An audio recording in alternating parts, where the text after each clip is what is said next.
بسم اللہ الرحمن الرحیم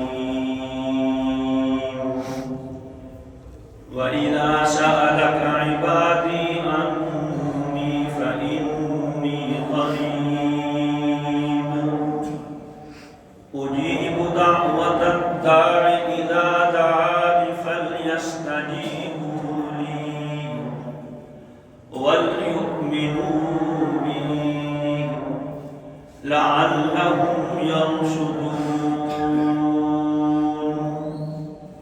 وقال النبي صلى الله تعالى عليه وسلم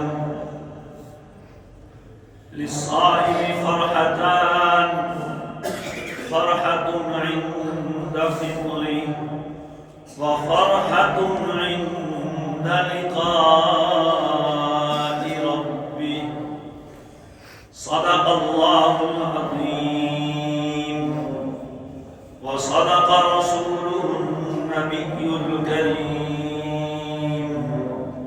ونحن على ذلك لمن الشاهدين والشاكرين والحمد لله رب العالمين. آج عید الفطر ہے. اسلام میں 2 دن عید کے دیے گئے ہیں اور یہ دونوں دن قربانی عبادت کے نتیجے میں عطا ہوئے ہیں. پہلا آج کا دن ہے عید الفطر کا اور دوسرا عید الاضحیٰ کا دن ہے. یہ دن پورا مہینہ روزے رکھنے، تراویح پڑھنے، حق تعالی کا قرب تلاش کرنے کے بعد خوشی کا ایک دن عطا ہوا ہے. اور عید الاضحیٰ حضرت ابراہیم علیہ السلام نے اپنے بیٹے کی قربانی پیش کی، اس میں کامیاب ہوئے. اس خوشی میں اور نتیجے میں اللہ نے وہ دن عطا فرمایا ہے. عید کے دن خوشی کرنا، لباس میں، کھانے پینے میں، اپنے اعزاء اقربا سے میل جول میں، یہ اسلام میں مطلوب ہے اور مقصود ہے. اللہ تعالی ہم سب کو اور امت مسلمہ کو عید کی حقیقی خوشیاں عطا فرمائے. حدیث پیش کی ہے، فرمایا للصائم فرحتان فرحۃ عند فطری وفرحۃ عند لقاء ربی. روزے دار کو 2 خوشیاں ملتی ہیں، ایک خوشی افطاری کے وقت اور دوسری کل جب اللہ سے ملاقات ہوگی اس وقت. افطاری کے وقت خوشی کے 2 مطلب بیان کیے گئے. ایک مطلب روزانہ کی افطاری، جب دن بھر کا بھوکا پیاسا شام کو روزہ کھولتا ہے، اس کی بھوک اور پیاس ختم ہو جاتی ہے تو ایک خوشی ملتی ہے. نبی کریم علیہ السلام جب روزہ افطار فرماتے تو آپ کی دعاؤں میں سے ایک دعا یہ بھی ہوتی تھی، ذهب الظمأ وابتلت العروق وثبت الاجر انشاء اللہ.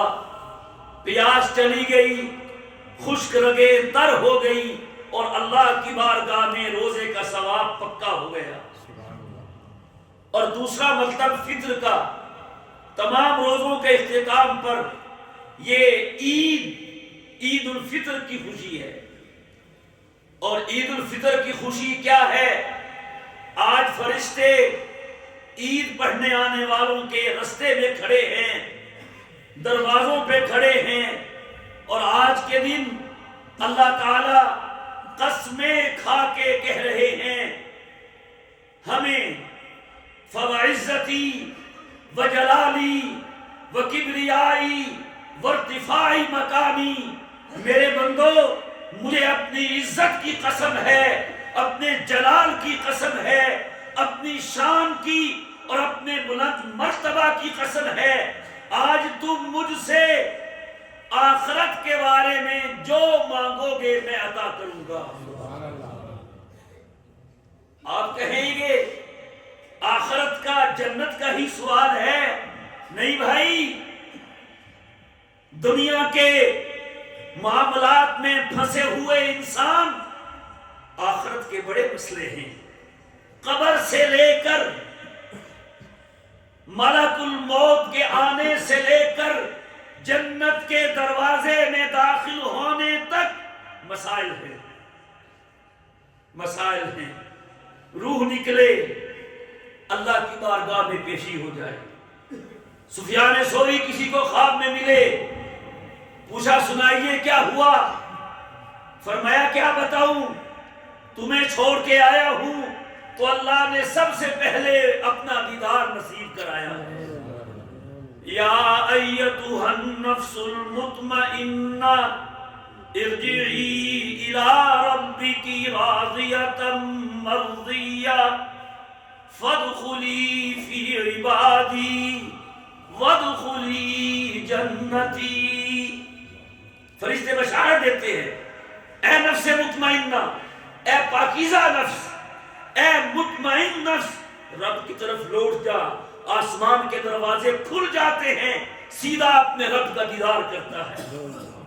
ملاقات کے بعد کہا جاتا ہے فادخلی فی عبادی وادخلی جنتی، اب میرے نیک بندوں میں شامل ہو جا، جب وقت آئے گا پھر ان کے ساتھ جنت میں بھی داخل ہو جانا۔ یہ مسئلہ ہے، قبر میں جانا ہے، وہاں کیا ہوگا؟ قبر ایسا بھیجتی ہے، پسلیاں پسلی میں گھس جاتی ہیں۔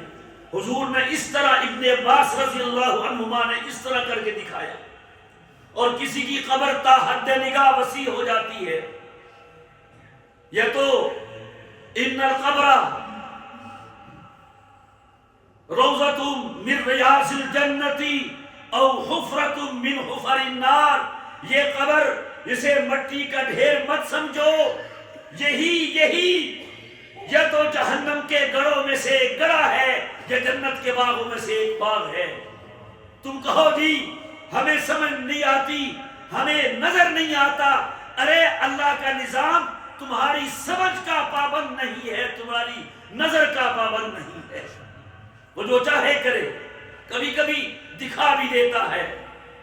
پھر قبریں پھٹنی ہیں، وَإِذَا الْقُبُورُ بُعْثِرَتْ، پھٹے گی قبریں، میدان محشر برپا ہوگا، لوگ قبروں سے اٹھیں گے، کوئی عمدہ سواریوں پہ سوار ہو کے جائے گا، کوئی دوڑتا ہوا بھاگتا ہوا ہمت کوشی کے ساتھ جائے گا، اور اللہ ہم سب کو بچائے، کوئی چہرے کے بل گھسٹ گھسٹ کے وہاں پہنچے گا۔ تو ہماری یہ ضرورت ہے کہ نہیں کہ اے اللہ جب قبریں پھٹیں اور لوگ دوبارہ زندہ ہوں، ہمیں عمدہ سواریوں پہ اپنے سامنے پیش کرنا۔ بعضوں کو نامہ اعمال دائیں ہاتھ میں دیے جائیں گے، فَأَمَّا مَنْ أُوتِيَ كِتَابَهُ بِيَمِينِهِ فَسَوْفَ يُحَاسَبُ حِسَابًا يَسِيرًا وَيَنْقَلِبُ إِلَىٰ أَهْلِهِ مَسْرُورًا۔ اور ایک آیت میں ہے فَيَقُولُ هَاؤُمُ اقْرَءُوا كِتَابِيَهْ، آؤ حضرت حاجی صاحب پڑھو میرا نامہ اعمال، ابا جی پڑھیے، امی جان یہ میرا نامہ اعمال دیکھیں، انی ظننت انی ملاق حسابیہ فہو فی عیشت راضیہ، وہ ہمیشہ خوشی کی زندگی میں ہوگا، فی جنت عالیہ قطوفہا دانیہ، اونچے اونچے باغات ہوں گے جس کے خوشے لٹکتے ہوں گے۔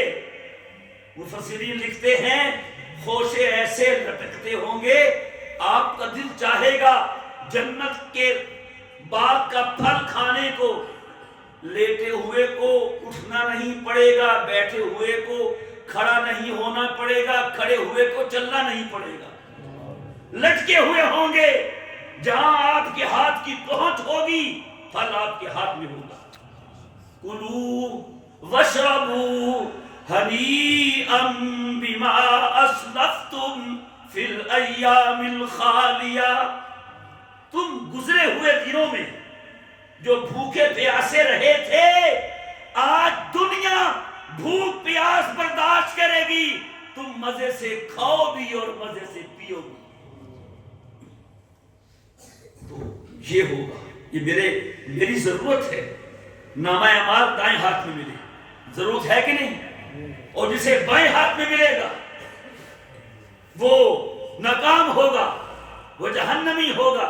وَأَمَّا مَنْ أُوتِيَ كِتَابَهُ بِشِمَالِهِ فَيَقُولُ يَا لَيْتَنِي لَمْ أُوتَ كِتَابِيَهْ وَلَمْ أَدْرِ مَا حِسَابِيَهْ يَا لَيْتَهَا كَانَتِ الْقَاضِيَةَ مَا أَغْنَىٰ عَنِّي مَالِيَهْ هَلَكَ عَنِّي سُلْطَانِيَهْ خُذُوهُ فَغُلُّوهُ ثُمَّ الْجَحِيمَ صَلُّوهُ ثم فی سلسلۃ ذرعها 70 ذراعا فاسلکوہ۔ نامہ اعمال بائیں ہاتھ میں دیا جائے گا، کہے گا کیوں دیا گیا؟ کاش موت میرا کام تمام کر دیتی، کاش مجھے میرا حساب و کتاب نہ بتایا جاتا، آج میرا مال نظر نہیں آ رہا، میرے دوست نظر نہیں آ رہے۔ یہ کہہ رہا ہوگا، حکم ہوگا خذوہ فغلوہ، فرشتوں اسے بولنے دو، اسے پکڑو اور زنجیروں میں جکڑ کے جہنم کے بیچوں بیچ پھینک دو۔ اللہ ہم سب کو بچائے۔ پھر اس دن کوئی سایہ نہیں ہوگا اللہ کے عرش کے سائے کے علاوہ۔ یوم لا ظل الا ظل عرشہ، میری ضرورت ہے کہ نہیں کہ مجھے عرش کا سایہ ملے؟ بولیے، ضرورت نہیں ہے؟ اس دن کوئی پانی نہیں ہوگا، پیاس کر رہے ہوں گے، حضور کا حوض کوثر ہوگا۔ آقا نے فرمایا جو میرے حوض کوثر پہ آ جائے گا اور میرا جام کوثر پی لے گا، لا یظمأ بعدہ ابدا، اسے پھر کبھی دوبارہ پیاس نہیں لگے گی۔ بعضوں نے کہا ہے کہ جب تک قیامت کا دن رہے گا پیاس نہیں لگے گی، سبحان اللہ۔ اور بعض کہتے ہیں جنت میں بھی پیے گا، مزے کے لیے پیے گا، پیاسا نہیں ہوگا۔ حضور کے حوض کوثر کا پانی پینے کا یہ فائدہ اس کو حاصل ہوگا۔ مجھے حضور کی شفاعت مل جائے، ضرورت ہے کہ نہیں؟ حضور کا دیدار ہو جائے، حضور توجہ فرما دیں۔ بعض لوگ تو کہتے ہیں ہو نصیب جام کوثر، یہ نفیس کی دعا ہے، مگر ایک ہنسی تمنا کہ حضور خود پلائے۔ کسی کو خود پلا دیں گے، کسی سے مصافحہ فرما لیں گے، کسی کو دیکھ کے مسکرا دیں گے۔ ہاں کوئی ایسا بھی ہوگا جس کے لیے کھڑے ہو کے اسے گلے سے لگا دیں گے۔ یہ ہوگا، یہ میری ضرورت ہے۔ اور فرشتے کھڑے ہوں گے بیرک لگا کے روکنے کے لیے، ہٹ جاؤ تم نہیں جا سکتے، میری ضرورت ہے، مجھے کوئی نہ روکے، کوئی نہ ہٹائے، میں سیدھا حضور کے قدموں پہ پہنچ جاؤں گا۔ حساب و کتاب لے گا، وہ غصے میں ہوگا، جلال میں ہوگا۔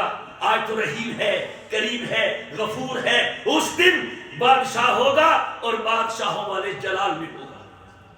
آواز آئے گی لمن الملک اليوم، او بادشاہ ہو، کون ہے آج بادشاہ؟ تم دنیا میں ظلم کرتے تھے، تم لوگوں کو موت کے گھاٹ اتار دیا کرتے تھے، تمہارے شخصی فیصلے ہزاروں کی موت کا ذریعہ بنتے تھے۔ بتاؤ کون بادشاہ ہے؟ سناٹا ہوگا، کوئی بولنے کا دم نہیں مار سکے گا۔ پھر آواز آئے گی للہ الواحد القہار، ایک اللہ کی حکومت ہے جو آج بڑے غصے میں ہے۔ تو مجھے اس دن کے غصے سے بچنا ہے کہ نہیں؟ پلسرات سے گزرنا ہے، پلسرات سے، جسے جہنم میں گرنا ہوگا وہ جہنم کے ساتھ کنڈے لگے ہوں گے، ان میں اٹک اٹک کے نیچے گر جائے گا، اور جنہیں جنت میں پہنچنا ہوگا وہ پل پار کر کے جنت میں چلا جائے گا۔ تو یہ دعا میں کروں۔ تو خیر بات لمبی ہو گئی میرے دوستو، میری آخرت کی بہت ضرورت حساب کتاب کے بھیج دے. میں کہوں اے اللہ مجھے حساب نہیں دینا ہے، میں حساب کے قابل نہیں ہوں، کوئی میرے پاس دلیل نہیں ہے، کوئی میرے پاس حجت نہیں ہے، بس رحم کی اپیل ہے، کرم کا سوال ہے، فضل کا سوال ہے. میرے اللہ ہم نے آپ سے کبھی بھی عدل و انصاف کا تقاضا نہیں کیا، ہم نے تو آپ سے رحم کی اپیل بھی کی ہے. یہ میری ضرورت ہے. میں سوچ سوچ کے آج اللہ سے اپنی آخرت کی کامیابی کی ایک ایک دعا مانگوں، اس کا وعدہ ہے میں عطا کروں گا. سبحان اللہ. اور پھر اللہ تعالیٰ کہتے ہیں اے میرے بندے آج عید کا دن ہے، تو مجھ سے دنیا کے بارے میں جو سوال کروں گا میں دیکھوں گا بہتر کیا ہے، جو تیرے حق میں بہتر ہوگا وہ دے دوں گا. عام طور پہ بندہ سمجھتا ہے دعا قبول نہیں ہوتی. حدیث پاک میں آتا ہے مومن کی دعا کے قبول ہونے کی 3 صورتیں ہیں. جو مانگا وہی مل گیا، جو مانگا وہ تو نہیں ملا، اللہ نے اس سے بڑی مصیبت سے بچا لیا. ہم نے کچھ پیسے مانگے نہیں ملے، ہمارا بائک پہ ایکسیڈنٹ ہونا تھا، ٹانگ ٹوٹ جانی تھی، اللہ نے اس سے بچا لیا. دعا قبول ہوئی کہ نہیں ہوئی؟ اور تیسرا طریقہ یہ ہے جو مانگا ہے وہ بھی نہیں ملا اور اس کے بدلے میں کسی تکلیف سے بھی نہیں بچایا، اللہ بندے کی دعا کو ذخیرہ کر لیتا ہے. ذخیرہ ہو رہی ہے، ذخیرہ ہو رہی ہے، ہم سمجھتے ہیں قبول نہیں ہو رہی. نہیں، اس کی بارگاہ میں تو رد ہے ہی نہیں. ادعونی استجب لکم، مانگو میں عطا کروں گا، اس کا وعدہ ہے. اور ہمارا لکھا ہے کہ یہ آفر، یہ پیشکش پہلے انبیاء کو ہوتی تھی، اللہ نے حضور کی برکت سے امت کو یہ عطا کر دی. مانگو میں عطا کروں گا. تو عطا کرنے کے طریقے ہیں، اور ایک حدیث میں آتا ہے کہ قیامت کے دن اللہ تعالیٰ اس بندے کو جس کی دنیا میں دعائیں قبول نہیں ہوئی ہوں گی، جب اس کی دعاؤں کا صلہ ادا کرے گا وہ تمنا کرے گا کاش دنیا میں میری ایک دعا بھی قبول نہ ہوتی. کیوں؟ جو دنیا میں قبول ہوئی وہ تو ختم ہو گئی، اور جو جہاں مل رہا ہے وہ تو ہمیشہ ہمیشہ کے لیے مل رہا ہے. میرے دوستو یہ ہے فرحت عند فطرہ و فرحت عند لقاء ربی. اللہ تعالی ہمیں آج کے دن کی خوشیاں عطا فرمائے.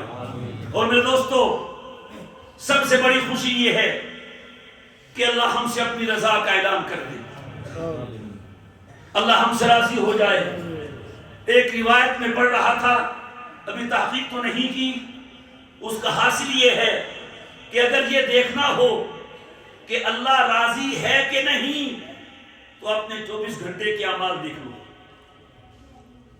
اعراض و علامت اعراض اللہ تعالی عن العبد اشتغالہ بما لا یعنی.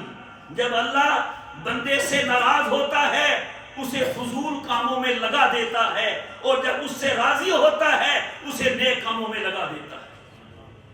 تو اگر اللہ ہم سے راضی ہو چکا ہے پھر ہم خود دیکھیں گے ہماری زبان سے غلط بات نہیں نکلے گی، ہمارے ہاتھ سے غلط کام نہیں ہوگا، اور ہمارا کوئی کام کوئی قدم غلط نہیں اٹھے گا. آج ہمیں اپنے اللہ سے یہ دعا کرنی ہے کہ اے اللہ مجھ سے راضی ہو جائیے. یہ دعا معمولی نہیں ہے. قرآن کریم نے 3 چیزوں کی بڑائی کا ذکر کیا ہے.